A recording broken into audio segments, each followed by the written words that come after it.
ఫలితాలు ఇదే సూచిస్తున్నాయి. దశాబ్దాల పరీక్షల అనంతరం క్యాన్సర్ టీకాలు కొంగొత్త ఆశలు రేకెత్తిస్తున్నాయి. వచ్చే 5 ఏళ్లలో మరెన్నో టీకాలు అందుబాటులోకి రావచ్చని, ప్రత్యేకించి అన్ని క్యాన్సర్లకు ఒకే టీకా అందుబాటులోకి వస్తుందన్న ఆశాభావం వైద్య రంగంలో వ్యక్తమవుతుంది. ఇప్పటికే సర్వైకల్ క్యాన్సర్కు హెచ్పివి టీకా అందుబాటులో ఉంది. కొన్ని రకాల క్యాన్సర్ చికిత్సల్లోనూ టీకాలను ఒక ఆయుధంలా వాడుతున్నారు. ఈ నేపథ్యంలో క్యాన్సర్ టీకాల గురించిన పూర్తి వివరాల్ని డాక్టర్ని అడిగి ఇప్పుడు తెలుసుకుందాం.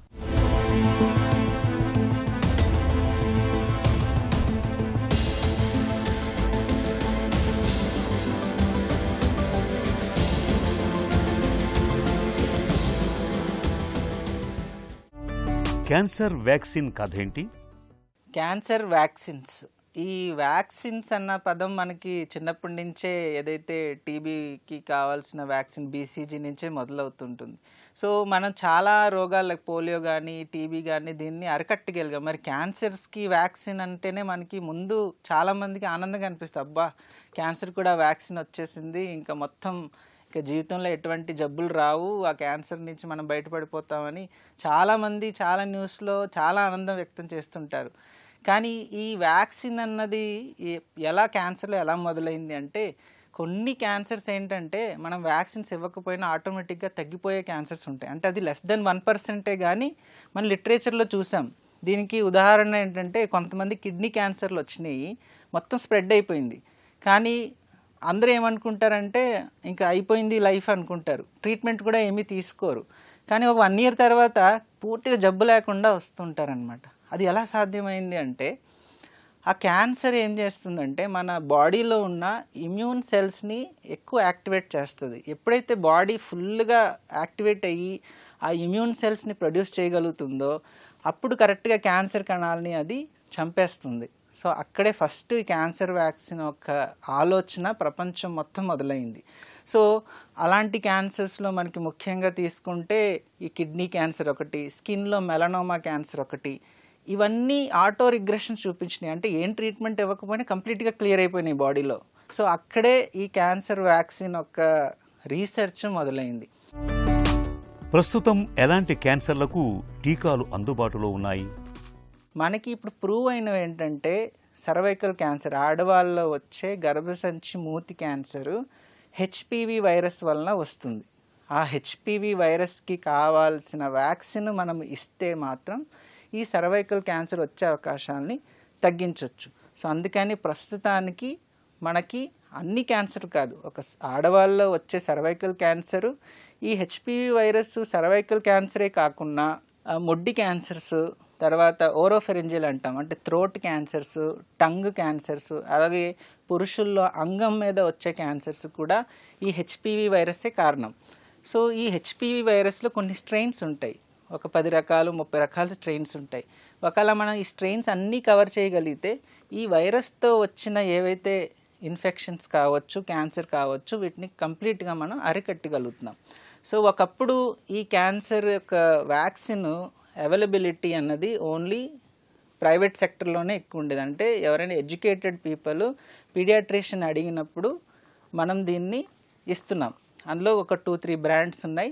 ఏది బెస్ట్, ఏ అంటే రెండు ఉంటే మాత్రం బైవాలెంట్, 4 స్ట్రెయిన్స్ ఉంటే క్వాడ్రివాలెంట్, అలాగా ఎన్ని స్ట్రెయిన్స్ ఎక్కువ ఉంటే దాన్ని బట్టి దాని రేట్ ఉండేది. కానీ ఇప్పుడు చాలా మంచి విషయం ఏంటంటే, ప్రభుత్వమే ఇనిషియేట్ చేసుకొని ఈ అండర్ ప్రివిలేజ్ పూర్ పీపుల్స్కి ఈ యొక్క వ్యాక్సిన్ ఫ్రీగా ఇస్తున్నప్పుడు ఖచ్చితంగా దీన్ని వినియోగం చేసుకోవాలన్న బాధ్యత ప్రజలకే ఉంటుంది. సర్వైకల్ క్యాన్సర్ వ్యాక్సిన్పై ఎలాంటి అవగాహన అవసరం? ఆ ప్రపంచంలో కొన్ని దేశాలు ఈ వ్యాక్సిన్స్ వాడడం వలన ఈ సర్వైకల్ క్యాన్సర్ ఒక ఇన్సిడెన్సెస్ అంటే వాళ్ళు ఆల్మోస్ట్ ఎరాడికేషన్ స్టేజ్కి వచ్చేసారు ఆ వ్యాక్సిన్స్ ఒక వినియోగం వలన.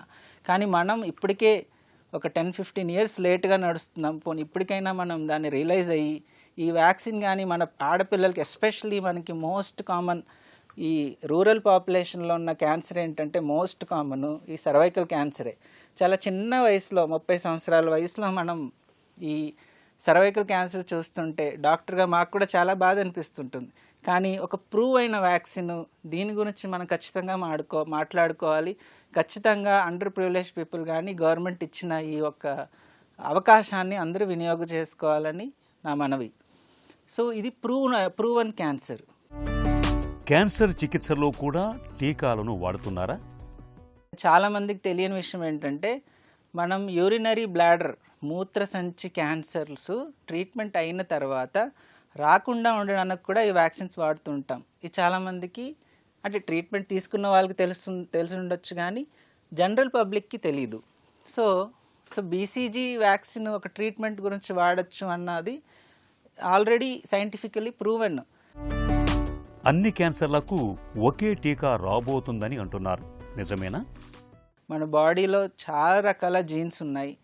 ఆ ఒక్కొక్క జీన్కి ఒక్కొక్క క్యాన్సర్ బయటపడుతూ ఉంటుంది. సో అన్ని జీన్స్కి ఒక వ్యాక్సిన్ తయారు చేయాలంటే అది ఇంపాసిబుల్. సో ఇప్పుడు రష్యాలో జరిగిన ఏదైతే పరిశోధన ఉందో అదేంటంటే కరోనా వచ్చిన తర్వాత మనకి mRNA వ్యాక్సిన్స్ తయారు చేయడం మొదలెట్టారు.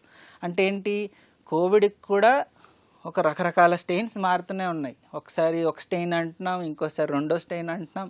కానీ అన్ని స్ట్రెయిన్కి కలిపి ఒక వైరస్ని తయారు చేసి మనం బాడీలో ఒక యాంటీ కోవిడ్ ఇమ్యూన్ సెల్స్ని మనం తయారు చేస్తున్నాం.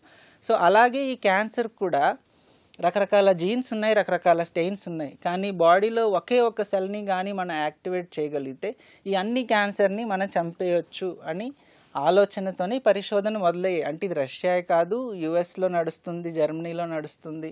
ఆ కంట్రీస్ కొంచెం ఈ mRNA వ్యాక్సిన్ మీద పరిశోధనలు జరుగుతూ ఉన్నాయి. సో ఈ పరిశోధనలో తెలిసింది ఏంటంటే హ్యూమన్ స్టడీస్ కాదు, ప్రస్తుతం మనం ఏదైనా ప్రయోగం చేసినప్పుడు యానిమల్ స్టడీస్లోనే చేస్తాం. సో యానిమల్ స్టడీస్లో వాళ్ళు కనిపెట్టింది ఏంటంటే ఈ కోలాన్ క్యాన్సర్ కానీ బ్రెస్ట్ క్యాన్సర్ కానీ ఇలాంటివి వచ్చినా కానీ కంప్లీట్గా క్లియర్ అయిపోతున్నాయి, అంటే కంప్లీట్గా మాయమైపోతున్నాయి. సో ఇవి హ్యూమన్ ట్రయల్స్లో అంటే మనుషుల్లో ప్రయోగించినప్పుడు ఎవరికి ప్రయోగిస్తాం, ఎందుకు ప్రయోగిస్తాం అంటే ఆల్రెడీ ఒక జబ్బుతున్న వాళ్ళకి డైరెక్ట్గా మనం వ్యాక్సిన్ ఇచ్చేయలేము. ఇది కొత్తది, అది పనిచేస్తుందో లేదో తెలీదు. సో స్టేజ్ 4లో కొంతమందికి ఇవ్వడం జరిగింది. ఇస్తే ఏమైందంటే వాళ్ళు కొంతకాలం హ్యాపీగా ఉన్నారు ఈ వ్యాక్సిన్ తీసుకున్న తర్వాత. కానీ అలా అని అందరికీ అది ట్రీట్మెంట్లో సక్సెస్ అయింది అనేది 100% డేటా లేదు మనకి. సో తెలియవలసింది ఏంటంటే స్టిల్ ఇది ఒక రీసెర్చ్లోనే ఉంది. అలానే ఇది వ్యాక్సిన్ అంటే ఇస్తే జీవితంలో రాదు అని కాదు, ఇది ఒక ట్రీట్మెంట్ మొడాలిటీ. ఇప్పుడు ప్రస్తుతం ఉన్న వాళ్ళకే ఇస్తున్నారు, నార్మల్ ఇండివిజువల్కి ఇవ్వట్లేదు. సో ఫ్యూచర్లో ఏమైనా ఈ ఏదైతే స్టెయిన్స్ కరెక్ట్గా పనిచేసి ఇంకా కొంతమందిలో దీన్ని మనం ప్రయోగం చేసి ప్రూవ్ చేయగలిగితే అప్పుడు మనం జనరల్ పబ్లిక్లోకి దీన్ని ఇంట్రడ్యూస్ చేస్తాం. అప్పుడు దాకా ఏ వ్యాక్సిన్ కూడా మనకి పరిశోధనలో ఉన్నాయే అన్ని వ్యాక్సిన్స్ అంటే రాకుండా కాదు, ప్రస్తుతం ట్రీట్మెంట్ సక్సెస్ చేయడానికే వాడుతున్నాం. అంటే స్టేజ్ 4లో ఉన్న వాళ్ళకి ఫస్ట్ జబ్బు రహితం చేయాలి. సో దానికి మనం ఈ వ్యాక్సిన్ని వాడుతున్నాం. అలాగే చాలా ఇమ్యునోథెరపీస్ గురించి మనం వింటూ ఉన్నాం, చాలా ఇమ్యునోథెరపీస్ ఉన్నాయి. ఇవన్నీ వ్యాక్సిన్ లాంటి మాలిక్యూల్సే. Immunotherapy is nothing but one of the vaccine. So మనం ట్రీట్మెంట్కి వాడుతున్నాం. ఎవరికి వాడుతున్నాం? స్టేజ్ 4కి వాడుతున్నాం. అంటే అన్ని మొడాలిటీస్ అయిపోయాయి, కీమో పని చేయట్లేదు, ఆపరేషన్ పని చేయట్లేదు, ఇంకా ఏదో ఒకటి చేయండి అంటే అప్పుడు ఈ యొక్క మాలిక్యూల్స్ అని మనం చెప్తూ ఉంటాం. సో ముఖ్యంగా తెలుసుకోవాల్సింది ఏంటంటే వ్యాక్సిన్స్ అన్ని క్యాన్సర్కి తయారు చేయడం చాలా చాలా కష్టం. 100 జీన్స్ ఉన్నాయి, ఆ ఒక్కొక్క జీన్కి ఒక్కొక్క క్యాన్సర్ వస్తూ ఉంటుంది. సో అన్ని జీన్స్కి 100 రకాల వ్యాక్సిన్స్ తయారు చేయడం అనేది చాలా కష్టం. క్యాన్సర్ అనేది ఇప్పుడెంత మాత్రం ప్రాణాంతక జబ్బు కాదు. ఆధునిక వైద్య చికిత్సల సాయంతో చాలా వరకు ఈ మహమ్మారిపై పై చేయి సాధించగలుగుతున్నాం. సర్వైకల్ క్యాన్సర్ను అడ్డుకోవడంలో HPV టీకా ఒక గొప్ప ఆయుధంలా ఉపకరిస్తుంది. మరిన్ని టీకాలు అందుబాటులోకి వస్తే క్యాన్సర్ను పూర్తిగా రూపుమాపొచ్చనడంలో ఎలాంటి సందేహం లేదు.